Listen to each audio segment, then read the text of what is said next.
Hi, sweeties. How are you doing? Welcome to Cimnanya. Thank you so much for the support. Hope you all are doing great. So, this Latino man was talking about the anti-blackness in their community and all that because there is this trend going on Twitter where they were saying that built like a Mexican. I think it was a black person that said that, right? And I am going to say, I really do not want anybody going around to say anything to them because you all already know that we've been trying as much as we can to avoid ourselves. I mean, keep away from them. And I think that slogan has always been there. So they became angry and started using racial slurs on Black people, right? And this is where he's saying that we are all better together, which I also support. We are better together. And he said that in the club, we are all friends. But I am going to say that in that club, we are all not friends because you are already proven to us in the last election that we are all not friends. I know that I am not trying to instigate anything, but I know that Black community are very much open to, unity and all that. But not anytime soon, because in the next 4 years, I think there won't be anything like a unity or coming together for anything because you all already have chosen the path you want to, follow and all that. And so far, Black people have really, been there for every other community, but every other community continues to show Black people the reason why Black people should not even trust them, not even for a minute or a second. And that is something you all need to understand that this time around, it is not alone, it is not us. You already need to sit down and do introspection on your everything. Let's get into this video. Listen, as someone whose following is mainly Black women and Latina, I'm going to hold both of y'all hands when I say this. Not only because I'm your gay amigues and I have to call you out when I see it, but because it's a reminder that in the club, we all fam, okay? Like, we have bigger fish to fry. And I think we're losing the plot with this built like a Mexican trend shit that I just heard about an hour ago. And I genuinely went on Twitter because, I'm a fucking chismosa. And I was like, what is happening, okay? And I'm expecting to see shit that Mexicans have built. And I was like, you know what? That's kind of cute because, they've been talking about immigration this whole time, and I think they deserve a little bit of recognition. So to my surprise, as you can imagine, amigues, when I see a bunch of women in bodies, I was like, oh, straight Twitter. And then I kind of got it. I'm still a bit confused, but I think I got it. And I just want to remind y'all that in the club, we're all fam, okay? We can't be body shaming each other. We can't be going against each other because there's bigger fish to fry here. We're much more powerful together than we are divided. So why don't we just put this trend away and go grab drinks? Because again, in the club, we all fam. And also because the strongest women in my life have always been Black women and Latino women. And the power that they have when they come together, it's just so amazing. So let's not do this, okay? Because it ain't cute. Honestly, I'm so glad that you're asking this because I've been wanting to talk about this for a very long time. And I'll probably make a more detailed video in the future.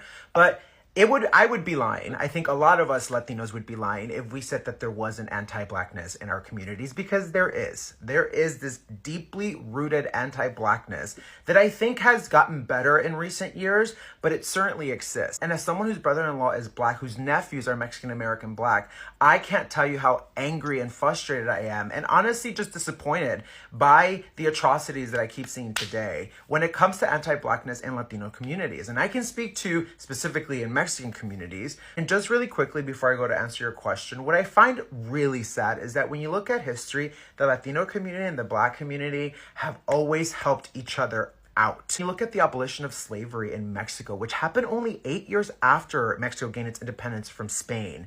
And they were bringing slaves from the US through Texas into Mexico to grant them freedom. And this was particularly done because of President Vicente Guerrero, I believe. He was Afro-Latino, which, by the way, was one of the earlier presidents in Mexico. So how can we even forget that an Afro-Latino man was one of the earlier presidents of Mexico? You look at the Chicano movements of the 1960s and the 1970s. You had Black Panthers and Chicano activists coming together to fight for universal justice for their communities. When you look at something as early as the Black Lives Matter movement, which I was in Arizona for, and let me tell you, I went marching and it was packed. And about 85 to 90%, I can confidently say, were Latinos. And they were hand in hand with their Black sisters and brothers. I tell you, it was beautiful. I mean, I'm getting literally chills. It just reminded me in that moment how we've been robbed, how our communities have been robbed from togetherness because we've been othered, not only by ourselves, but mainly by white supremacists. The devil works hard, but the white man works harder. And I say that because I think historically we've seen an implementation of divisive tactics rooted in fear against Latinos and the Black community to create a division. To answer this question, it's very multifaceted, it's very complex. Things like assimilation pressures that a lot of Latinos fall into, white supremacy, which Latinos can be a part of as well, don't lie, structural racism, I think they all play a part. But one of the things that I feel has really been the rooted problem in all of this is colonialism. I don't think a lot of people realize the effects of colonialism far after it ends. And I think Mexico is a prime example because when the Spanish colonized modern day Mexico in the 1500s and were there for 300 plus years, they created a caste system that literally judged people based on skin color. And that caste system didn't end when Mexico gained its independence. It didn't just go away. It then filtered through society, and it is very alive and well today.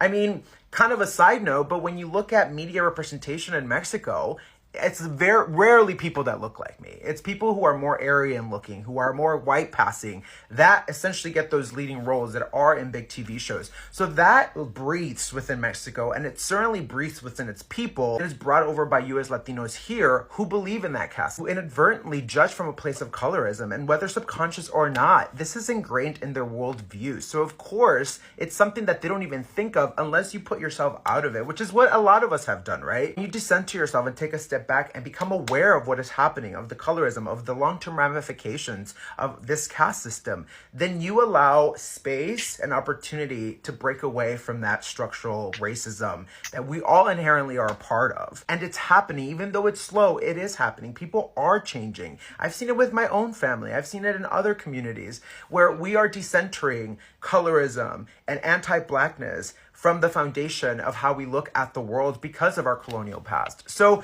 listen, I know that's not probably the best answer you want, but I do think that it is changing. And I do think that this is where it's more important than ever for us to come together and realize this so that we can be a unit, that we can help each other out instead of being more divided, because that's exactly why we're here today. Will there always be Latinos who are anti-Black? Absolutely. And unfortunately, they are always the loudest. They are the ones who are getting on interviews, on TV, and then it creates and pushes that narrative that we're talking about, that Latinos are all anti-Black. But I can assure you that there are a lot of us out there who are not.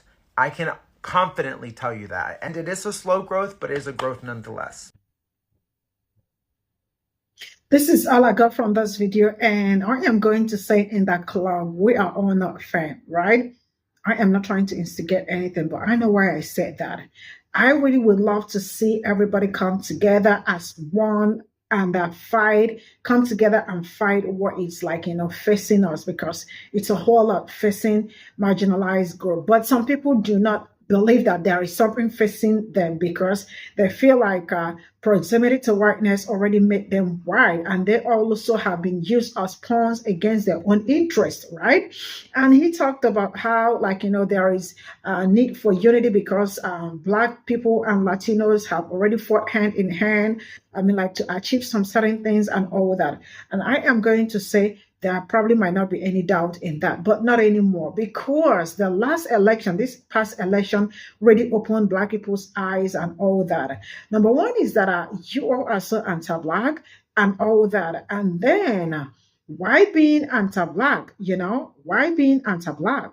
You all also think that you are trying to deal with Black people when you do not know that straight up directly. You are dealing with yourself, because this past election really showed us how you all feel about Black people. Everybody actually came all out and you all went ahead to do what is best for you.